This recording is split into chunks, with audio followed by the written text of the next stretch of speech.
تو بڑھاپے کی پہلی علامت کیا ہوتی ہے؟ اس کو شیشے میں دیکھتا ہے، ایک بال میرا کیا ہو گیا؟ سفید. وہ مسکرا کے ٹال دیتا ہے، یار ایک بال ہے، یوں نوچ کے نکال دیا، تھوڑا سا مارکر لگا دیا، ٹھیک ہے نا، ٹوپی تھوڑی یوں کر کے پہن لی، نظر نہیں آ رہا، ویسے بھی ایک بال چھپ جاتا ہے، کہتے کوئی مسئلہ نہیں ہے. حالانکہ یہ ایک بال نذیر تھا، ڈرانے والا تھا. بیٹا اب تجھ میں ان کیمیکل کی کمی ہونا شروع ہو گئی ہے جو جوانی والے کیمیکل ہیں، جو بالوں کو کیا رکھتے ہیں؟ بلیک رکھتے ہیں. سمجھتے ہو نا؟ اس کا میڈیکلی نام تو ڈاکٹر ہی بتائیں گے نا، میں کوئی ڈاکٹر تھوڑی ہوں. جو بھی یہ کیمیکل ہے جو جوانوں میں ہوتا ہے، بوڑھوں میں کیا ہوتا ہے؟ وہ آہستہ آہستہ شارٹ. تو اب وہ کیمیکل آپ میں شارٹ ہونا شروع. اگر نہ شارٹ ہوتا تو ایک بال بھی کالا نہ ہوتا. آپ کا ایک بال ہو گیا سفید، آپ اگنور کرتے ہو. کوئی پوچھتا ہے آپ کے سر میں کتنے سفید بال ہیں، آپ کہتے کوئی سفید ہے، وہ تو ایسے ہی، وہ تو ایک ایسے ہی نکل آیا تھا، وہ تو کوئی اتنا بڑا ایشو نہیں ہے. اپنے نفس کو نہ دھوکہ دیتے ہو. حالانکہ قرآن کے مطابق یہ نذیر ہے، یہ ڈرا رہا ہے کہ اب آپ کی فائلیں لپٹنا شروع، اب آپ کو ریورس گیئر لگنا شروع. کیونکہ اگر ریورس نہ ہوتے تو بھی مزید بال گہرے ہوتے، آپ کے مزید کالے ہوتے. یہ ایک کالا اس لیے ہوا ہے کہ ایک سے ابتدا ہوئی ہے. جیسے کوئی 4 شادیاں کرے تو پہلی سے ابتدا ہوتی ہے نا اس کی. کیا خیال ہے بھائی؟ ایک دم سے تھوڑی ہو جاتی ہیں، چوتھی پہلے تھوڑی ہوتی ہے. تو ایک بال کیا ہوا ہے ابھی؟ یہ ایک سفید ہونا اس کی علامت ہے. بیٹا تھوڑے دنوں میں اب دوسرا بھی سفید ہوگا، پھر تھوڑے دنوں میں تیسرا بھی ہوگا، پھر تھوڑے دنوں میں چوتھا بھی ہوگا. پھر ایسے ہوتے ہوتے ہوتے ہوتے آدمی کہتا ہے یہ کیا ہو رہا ہے بیگم؟ بھائی یہ کیا ہو رہا ہے؟ کہتا ہے کہ نہیں کہتا؟ پھر بیگم صاحبہ کہتی ہیں بھائی کچھ لگا لیا کریں. مننے کے ابا میں چاہتی ہوں آپ جوان نظر آئیں. میں کیا چاہتی ہوں؟ کسی مجلس میں جاتے ہیں آپ سفید، لوگ دم تھوڑی کرانے آئیں گے آپ سے.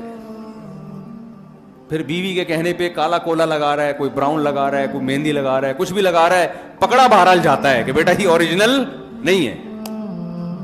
2 دن رنگ لگانا بھول جائے وہ سفید نکلنا شروع وہاں سے. حالانکہ آپ لگائیں، کالا لگانا جائز نہیں، براؤن لگا لیں، لیکن عبرت تو حاصل کرو کہ بھائی اب ریورس گیئر لگنا شروع.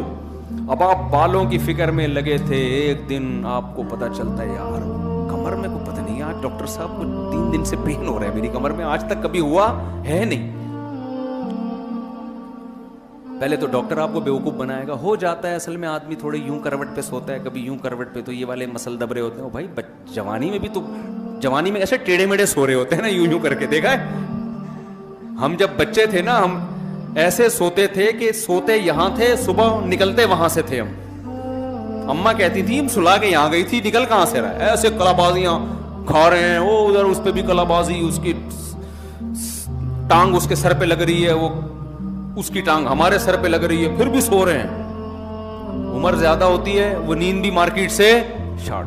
تھوڑی سی کہیں کتے نے بھونکا، آدمی گیٹ کھول کے دیکھتا ہے بھائی میری نیند خراب کر دی اس نے. کہیں کسی نے تھوڑا سا بول دیا اٹھ گیا، پھر نیند ہی نہیں آ رہی پوری رات. یہ سب چیزیں کیا ہیں؟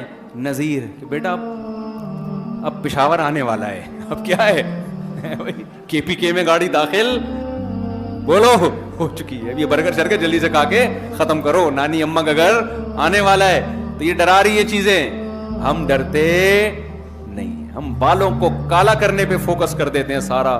کمر کے درد کا علاج، پھر ابھی کمر سے فارغ نہیں ہوتا، ڈاکٹر صاحب گردوں میں کچھ پین سا محسوس ہو رہا ہے، چلا نہیں جا رہا، بیٹھا نہیں جا رہا. زیادہ دیر بیٹھتا ہوں تو ٹانگیں کانپنا شروع کر دیتی ہیں. سمجھ رہے ہیں نا؟ اور پھر مفتی طارق مسعود صاحب جو شادی کی باتیں کرتے ہیں مجھے بالکل بھی اچھی نہیں لگتی. پہلے بہت اچھی لگتی تھی 20 سال پہلے. ایک بوڑھے میاں مجھے ملے، کہہ رہے کاش آپ مجھے 30 سال پہلے مل جاتے. بزرگوں کا احترام کیا کریں، کسی کا مذاق اڑانا مقصد نہیں ہے. اور یہ آج کے جو بزرگ ہیں نا، یہ آج کے جوانوں سے اچھے ہیں. جب یہ جو جوان گٹکے والے بیٹھے ہوئے ہیں نا، یہ جب اس عمر کو پہنچیں گے تو اس قابل نہیں رہیں گے جس قابل یہ لوگ ہیں. یہ خوب سمجھ لیں. تو آج جو ہے نا گٹکے کھا کے جو آدمی 50-60 سال تک پہنچے گا، تو ہمارے ایک دوست تھے سگریٹ بہت پیا کرتے تھے، بہت زیادہ سگریٹ. ان کو ہم نے منع کیا یار نہیں پیو اتنی. ایک دن کیا ہوا، ہم سوئمنگ کے لیے گئے تو ان سے 2 دفعہ انہوں نے یوں کیا اور ایسے سانس پھول رہا تھا بہت زیادہ. تو مجھے کہنے لگے بھائی اب تو سب جگہ سے دھواں ہی نکل رہا ہے، میرے اتنی سگریٹ پی ہے اب میرے اندر پاور کیا ہو گئی ہے، ختم. تو وہ سوچو 25 سال کا وہ برباد ہو گیا سگریٹ پی پی کے. تو آپ کیا سمجھتے ہو آپ سگریٹیں اور گٹکے کھا کے 60 سال تک جوان رہو گے؟ یہ کھوپڑی سے آپ کے وہ نذیر 30 سال میں ہی آنا شروع ہو جائے گا. تو نذیر کیا ہے؟ ڈرانے والا کیا ہے؟ سفید بال. نذیر کیا ہے؟ کمر کا درد. پھر بلڈ پریشر اوپر نیچے. جوانی میں جتنے بھی انڈے کھاؤ بی پی ہائی نہیں ہوتا. آج کیا تھا 2 کے بجائے یا 3 انڈے کھا لیے, وہ تیسرا انڈا گلے پڑ گیا. ہوتا ہے کہ نہیں ہوتا؟ بی پی شوٹ کر گیا بھائی, 3 انڈے کھا لیے تھے. جوانی میں مٹھائی کے پورے ڈبے کھا جاتے. ہمیں بھی یاد ہے, مجھے رسگلے کھانے کا بڑا شوق تھا. ہماری اماں کھانے نہیں دیتی تھی رسگلے زیادہ, کہ بھئی کوئی کھانے کی چیز کھا, کوئی پراٹھا کھا, کوئی چاول کھا. بچے تو غلط چیزیں زیادہ کھاتے ہیں نا. تو مجھے اپنا ایک دن بہت اچھی طرح یاد ہے, ہماری والدہ 1 یا 2 رسگلے بہت زیادہ کھا لیے, ورنہ پھر وہ بھئی کھانا کھاؤ نا, جیسے مائیں کر رہی ہوتی ہیں کہ وہ رسگلے کھائے گا تو کھانا کون کھائے گا. مجھے یاد ہے ایک دفعہ کوئی بڑی تقریب میں ہم بیٹھے ہوئے تھے, رسگلوں کا ڈبہ لا کے رکھ دیا, میری والدہ بھی بیٹھی ہوئی تھی اور بھی رشتے دار تھے. اب جو ایسی پروقار محفل ہوتی ہے نا, اس میں مائیں بچوں کو اشاروں سے تو ڈانٹتی ہیں, سب کے سامنے ایسا نہیں کرتی. تو مجھے بہترین موقع ملا, میں نے جو رسگلے پھوڑنا شروع کیے نا, میں نے کہا بیٹا بعد میں پٹو, ابھی نہیں کوئی روکے گا تمہیں. والدہ کہہ رہی ہیں بس. اسی طرح جو ڈبو کے کھانے کا, بسکٹ کو ڈبو کے کھانے کا مزہ, وہ بھی مجھے اپنی والدہ کا یاد آتا ہے. وہ ڈبو کے کھانے والا لطیفہ تو بہت لوگوں نے سن لیا ہوگا نا, دوبارہ سنا دوں, وہ بہت لوگوں نے سن لیا ہے. وہ اصل میں اس واقعے سے متعلق ہے, تو پھر مجھے بتانا پڑے گا. وہ ایک آدمی کہیں رشتہ لینے کے لیے گیا, تو وہ ڈبو کے کھانے لگا, تو لڑکی کے ابا نے منع کر دیا, اس کمبخت کو بسکٹ کھانے کی تمیز نہیں ہے نا, چائے میں ڈبو کے پینڈوؤں کی طرح کھا رہے ہیں. تو انکار کر دیا. جب یہ گھر سے باہر نکلا تو اس نے اپنے ہوتے ہوتے رہ جانے والے سسر سے کہا کہ حضرت آپ نے رشتے کا انکار کیا, اچھا نہیں لگا, لیکن ڈبو کے کھانے کا اپنا مزہ ہے.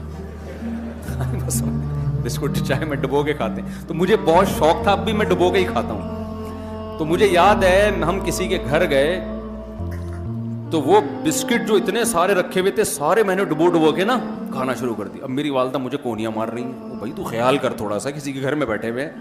مجھے پتا تھا کہ زبردستی نہیں ہو سکتی یہاں پہ.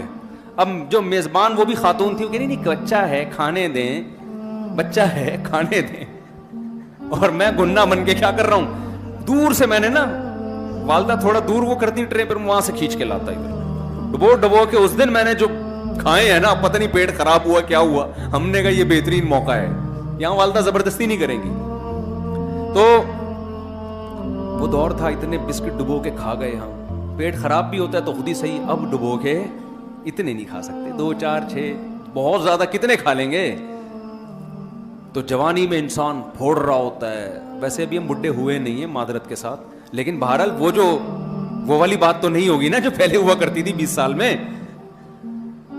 پہلے تو کتا ہمارے پیچھے لگتا تھا, ہم کتے کے پیچھے لگ جاتے تھے. کتے کے لیے ہم سے جان چھڑانا مشکل ہو جاتا تھا. ہمیں یاد ہے اپنے اسکول کالج کا دور, کتا کہیں پیچھے لگا نا, لڑکے کتے کے پیچھے لگ جاتے تھے. کتا پھنس جاتا تھا کہ یار میں کن لوگوں کے پیچھے لگ گیا, کیونکہ وہ تو انٹرٹینر بن جاتا تھا, تفریح لیتے تھے ہم نا. وہ کتا پیچھے لگا, سارے انہوں نے کتے کو مار رہے ہیں. اب اگر ہمارے پیچھے کتا لگ جائے تو ہم کتے کے پیچھے نہیں لگتے, ہم آگے آگے بھاگ رہے ہوتے. اتنا اسٹیمنا اللہ نے ٹوٹا پھوٹا دیا ہوا ہے کہ یعنی کتے کے آگے ہی بھاگتے ہیں. اور یہ کراچی والوں میں ہر ایک میں اللہ نے یہ اسٹیمنا رکھا ہے, کیونکہ اتنے کتے ہیں کہ انہوں نے الحمدللہ یہ اسٹیمنا سب کراچی والوں میں پیدا کر دیا ہے کہ وہ بھاگ لیتے ہیں الحمدللہ. تو خیر, تو کیا ہوگا بھائی, اب کیا ہو گیا کہ بھئی بال سفید ہونا شروع, یہ بھی نذیر ہے, ڈرا رہا ہے آپ کو. کمر میں درد, بلڈ پریشر بھائی, ہاں میں رسگلے کی مثال دے رہا تھا, ہم نے تو پورا ڈبہ کھا لیا تھا. اب کیا ہے بھائی, اب انسان ڈرتا ہے, یار 2 رسگلے کھا لیے, تیسرا کھایا شوگر نہ ہو جائے. ڈرتے ہیں نا یار کہیں شوگر نہ ہو جائے, یار یہ نہ ہو جائے, یار یوں نہ ہو جائے. تو کتنی احتیاطیں, یہ سب نذیر ہیں کہ بھائی اب وہ جوانی کے دور بولو گئے. اور ایک دور آئے گا صرف شادی کی باتیں رہ جائیں گی, ٹھیک ہے نا, باتیں کریں گے بیٹھ کے. ایک عمر ایسی بھی آتی ہے انسان کی, پھر باتیں بھی بری لگتی ہیں اس کو. کیا ہے, جیسے جیسے عمر, پھر بلڈ پریشر, پھر شوگر. کتنے لوگ پیشنٹ ہیں کہ جی ابا کو بلڈ پریشر کا مسئلہ ہو گیا ہے, علاج کرا کے تھک گیا, ڈاکٹروں نے کہا بھائی ان کو تو شوگر بھی ہو گئی ہے. ابھی شوگر کا علاج کرا ہی رہے تھے, بھائی یہ تو ہارٹ پیشنٹ بن گئے ہیں, بھائی یہ تو کڈنی کا مسئلہ ہے ان کا. بھائی یہ تو یہ مسئلہ، بھائی یہ تو یہ مسئلہ، لیور صحیح کام نہیں کر رہا. ایک دن اطلاع آتی ہے کہ جی آج ابا کا انتقال ہو. تو بھائی جیسے آپ کے میرے ابا کا ہوا، ہم بھی تو کسی کے ابا بنتے ہیں نا. تو کل ہمارا بھی کیا ہوگا؟ ہماری اولادیں کہیں گی آج ابا کا بی پی ہائی ہے، آج ابا کو شوگر زیادہ ہو گئی ہے، ابھی شوگر ٹھیک نہیں ہوگی، کڈنی کا مسئلہ کھڑا ہو جائے گا. یہ ایک ایک مسئلہ جو آئے گا نا قرآن کے مطابق، یہ ہر چیز نذیر ہے. ہم تو اس کو میڈیکلی ایک پرابلم دیکھ کے دوائیوں میں لگ جاتے ہیں. اصل میں تو اللہ بتا رہا ہے کہ پشاور اسٹیشن قریب ہے، بس پشاور اب آنے ہی والا ہے، اس کے بعد ٹرین آگے نہیں جائے گی. ایسا نہیں ہوگا. ایک آدمی جا رہا تھا نا پشاور، یا پشاور سے کراچی آ رہا تھا، تو ٹرین کراچی پہ رکی، دھلائی ہوئی، یہ برتھ پہ سوتا رہ گیا بیچارہ. اب دھلائی ہوئی ٹرین کی واپس پشاور جا رہی ہے. اب کیا ہوا ہے کہ جی نیچے والے آدمی سے اس نے پوچھا کہ یہ سمجھا کہ ابھی تک یہ تو سو رہا تھا نا، یہ سمجھا کراچی آ رہی ہے. تو آنکھ جب اس کی کھلی ہے، ٹرین دھل دھلا کے نئی سواریاں بیٹھی اور واپس پشاور جا رہی ہے ٹرین. اس نے نیچے والے سے پوچھا کہاں جا رہے ہو؟ اس نے کہا پشاور. کہتے خدا کا قدرت، سائنس کی ترقی، ایک ہی ٹرین ہے، اوپر برتھ کراچی جا رہی ہے، نیچے والی سیٹ پشاور جا رہی ہے. حیرت کی بات ہے، سائنس نے اتنا ترقی کر دیا ہے کہ ایک ہی ٹرین ہے، برتھ کہاں جا رہی ہے؟ کراچی، اور نیچے والی سیٹ پشاور جا رہی ہے. تو ایسے ایسے نیک لوگ بھی ہمارے ہاں الحمدللہ ہیں. خیر لطیفہ ہے. تو وہاں تو ایسا ہو سکتا ہے کہ آپ کی آنکھ لگ جائے اور ٹرین دھل دھلا کے واپس پشاور جائے، اور آپ کہیں نیچے والی سیٹ کراچی اور اوپر والی برتھ کراچی، نیچے پشاور. لیکن جب ہماری منزل آئے گی نا موت کی، تو پھر ایسا نہیں ہوگا کہ ہم سوتے رہ جائیں. فرشتہ آیا، اس نے دیکھا بندہ سو رہا ہے، ابھی اس کو مت چھیڑو، مس کر گیا وہ. صحیح ہے نا؟ ٹھیک ہے نا؟ قرآن کہتا ہے لا یستأخرون ساعتا ولا یستقدمون، ایک سیکنڈ بھی آگے پیچھے نہیں ہوگی. تو میرا جو اصل ٹاپک تھا وہ تو رہ ہی گیا. کوئی بات نہیں، ہم نے ٹاپک کو لے کے کیا کرنا ہے، مقصد تو یہ کہ ہم برائی سے بچ جائیں اور ہمیں اپنی منزل کی فکر ہو. تو یہ کام ہے جس کے لیے اللہ نے ہمیں بھیجا ہے. لیبلوکم ایکم احسن عملا.